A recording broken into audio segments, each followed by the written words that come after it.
Thanks, Rob. Thanks so much. Yes, so as you said, we are on page 375, and that is story number 12 in the part two of the fourth edition. Title of tonight's story is Winner Takes All. Legally blind, but no longer alone, she found a way to stay sober, raise a family, and turn her life over to the care of God. So again, when thinking about why this story was chosen, I mean, it's obvious. Here's a woman with a disability, here specifically legally blind. And we do know this author's name. She's still around, so we won't use her last name. We'll just use initial, but it's Gay N. Gay N. And her date of sobriety is 10/23/85. 10/23/85. And this will benefit Billy a little bit. She's originally from Fredericksburg, Texas, but currently lives in San Antonio. So maybe Billy will get her to come speak. She's in her early 70s, so she's in her prime. Okay, let's get going here. My parents were very much in love and had been married a couple of years when they decided to start a family. They were so excited when their first son was born. They owned their own small business, and with the arrival of their son, their lives seemed perfect until tragedy struck. When their son was about 2 years old, my parents were eating at a local restaurant, and he was dancing to the music of the jukebox and having a good time. He followed some older children outside and was hit by a car. My parents carried him in an ambulance to a hospital 30 miles away, where he is pronounced dead on arrival. My parents were stricken with grief. One miracle that brought them some joy in the midst of all the pain was that Mom found out she was pregnant. When this little girl was born, she brought them great joy. She did not take the place of her brother, but in her own right, she did bring them joy. They tried again to have another little boy, but they had me instead. Not only was I a girl, but I was also born legally blind. A year or so later, they finally did get the boy they wanted, and there was a big party to celebrate his birth. From the very beginning, I felt different and unwanted. At a very young age, as children do, I had to make sense out of my life.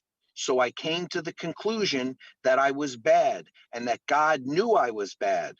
So God made me handicapped to punish me. I thought that the undertow of sadness in my family was because of me. Later, I realized that a part of it might have been due to my handicap, but there was still a lot of grieving going on. My father turned to alcohol and was a very angry man. When we were growing up, he was very critical. I was told things on a daily basis, like I was dumb and lazy. When I started school, I truly realized how different I was from the other children. Children were very cruel and made fun of me. I could tell you many stories of times I was treated badly, and although the stories would be different, the feeling was always the same. I was not good enough, and I hurt. Special education was mostly for the mentally retarded, so I did not get much support from my teachers, though there were two teachers who made a difference in my life. One was a third grade teacher who got me large print books. It felt so good that someone understood I had a problem, but that was overruled by the embarrassment I felt trying to carry those big books around. The other teacher was a freshman high school teacher who flunked me. It was as if I heard her say, "You could do better." All the other teachers just let me pass, whether I knew the material or not. When I got out of high school, I felt as if I had gotten out of some kind of prison. I graduated 150th out of a class of 152, and I felt that I was dumb. It was during my high school years that I discovered alcohol, and my problems were over. Now I was pretty and smart. For the first time, I felt as if I fit in. I still could not see, Oh, well, no big deal. I felt good. I got married and had 2 children. I married a man who was not or could not be honest. For several years after we were married, I did not drink. My sister went through a divorce and moved to the town I was living in. To be a good sister, I went out with her, for she knew no one in the town. We went to a country western place that had a beer bust. You just paid a certain amount to get in, and you could drink all you wanted to drink. I thought I had arrived in heaven. We did this several times a week, and then she started meeting people and started dating. Well, I couldn't drive, so I started drinking more and more at home. Several years later, alcohol had control over my life. I had a t-shirt that I just loved. It said, "I used to hate myself in the morning. Now I sleep till noon." That described my feelings totally. When my daughter had to go to the hospital, I stayed sober for the 5 days she was there and told myself I had licked the alcohol problem. On the way home from the hospital, I got drunk again. I cannot tell you the number of times I tried to stop on my own. My son would look at me and say, "Mom, why do you have to drink so much?" He was about 11 years old at the time. So one night, I got on my knees and said, "God, change me or let me die." So I think this is ultimately her bottom, although it's not, this big dramatic thing, but it's her gift of desperation. She's beside herself. She feels hopeless on this whole thing. Out of the mouths of babes, her 11-year-old son is pinpointing this thing. It was at this point in my life that I called Alcoholics Anonymous and asked for help. They sent 2 ladies over to my house. They sat with me, and I told them that I drank because my marriage was bad. One of the ladies held my hand and said, "That is not why you drink." I told them I drank because I was part German. She patted my hand and said, "No, that's not why you drink." Then I told them I drank because I was legally blind. They said, "No, that's not why you drink." And they started to explain to me that alcoholism is a disease. They shared their stories with me and told me how alcohol had taken over their lives. What's really interesting is Rob's got a little surprise for us at the end. I like to put if a speaker has a recording out, I like to pull it and just get a little snippet out of it, just to put a voice to our written word here. But she tells this story in the recording, and she tells it a little differently. And I like the way she tells it. This may have been sanitized by AA World Services, I don't know, but actually one of the women turned to her and said, "Bullshit." I like that response. I started going to meetings, and my story sounded so dull next to some of the stories I heard. The most interesting thing I could think to tell was about the time my friends, who were also drunk, let me drive the car. I almost got us all killed, but what fun! Legally blind, drunk, and behind the wheel of a car. God was really taking care of me and the other people on the road that night. I just didn't know it at the time. The truth is, most of my drinking was done at home alone. I would call people and talk, and the following mornings were awful, trying to piece together what I had said. I would say things to my husband like, "Wasn't that an interesting call last night?" hoping he would volunteer information. My hands were beginning to shake without the alcohol. Yet, when I got to AA, I wasn't sure I belonged because my drunkalogue was not exciting. Then one night at an AA meeting, a friend said that even though he had been in jail and done lots and lots of stuff, he was no different from me. He felt the same things I felt. It was then that I knew I was not unique, that the people did understand the pain inside me.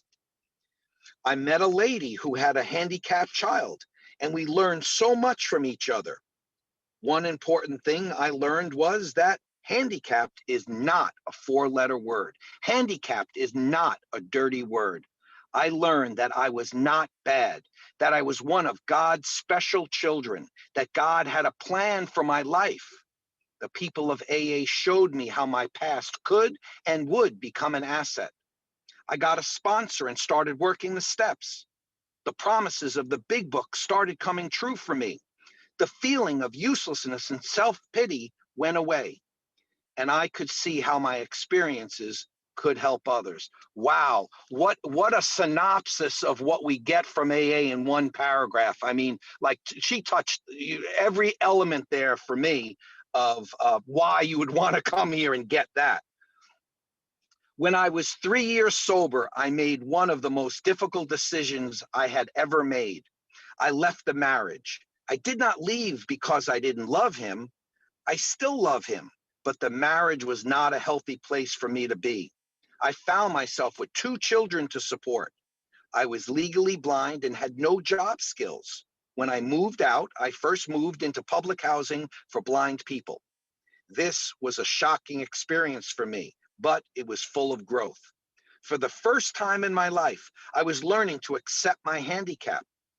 Before this, I would plan out my day as if I could see, and then plan it out again based on the fact that my vision wasn't limited. Through the Commission for the Blind, I got involved in a program that helps blind people become self-employed.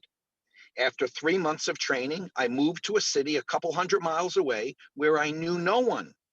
I lived in an apartment that was about a mile from a coffee shop that I operated.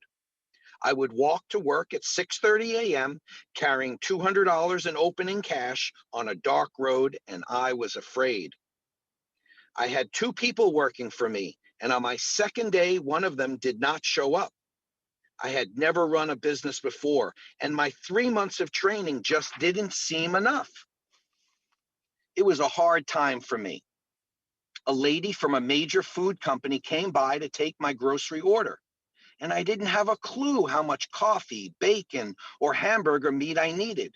She shared with me what the previous manager had ordered and helped me place an order. God only knows how we got on the subject, but she was a member of AA and later would become my new sponsor. She picked me up and took me to meetings. At one of the meetings, I met a guy who, for the next year, picked me up and drove me to work. I paid him $1 each morning.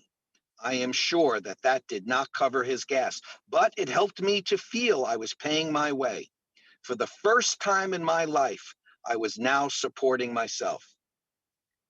This is just an example of how God works in my life. No longer did I have to drink, but it was much more than that. Everything I needed was provided. I had a God of my understanding that helped me in every aspect of my life. In working the steps, my life changed. I think differently today. I feel different today. I am new. We have a sign at the AA meetings I go to that says, "Expect a miracle."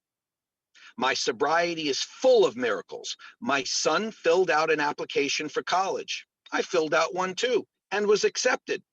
Soon I will be a senior, and I have a 3.71 grade point average.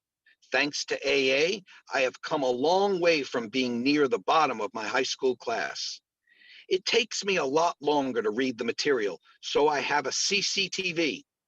I put my book under this camera, and it comes out in big print on a monitor. I have a talking calculator that helped me get through statistics, and a telescope that can help me see the board.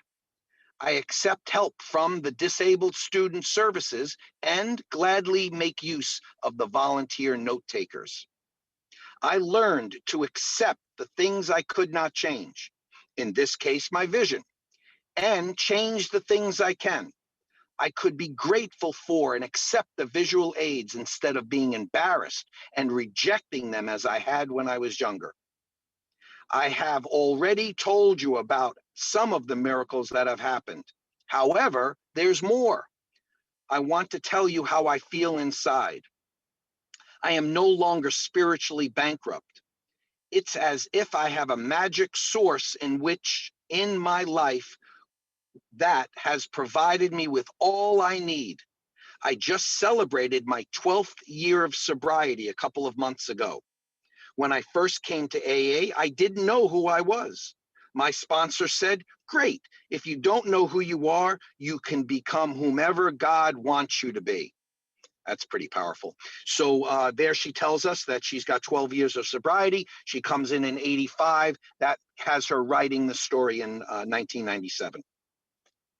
Today, I am doing things that I never dreamed possible. More importantly, it is the peace and serenity I feel inside that keeps me coming back. I have been through hard times in and out of sobriety, but before AA, it didn't matter how good things got. I always had a feeling that something was wrong. Since AA, it doesn't matter how bad things get. I always have a feeling that everything is going to be all right.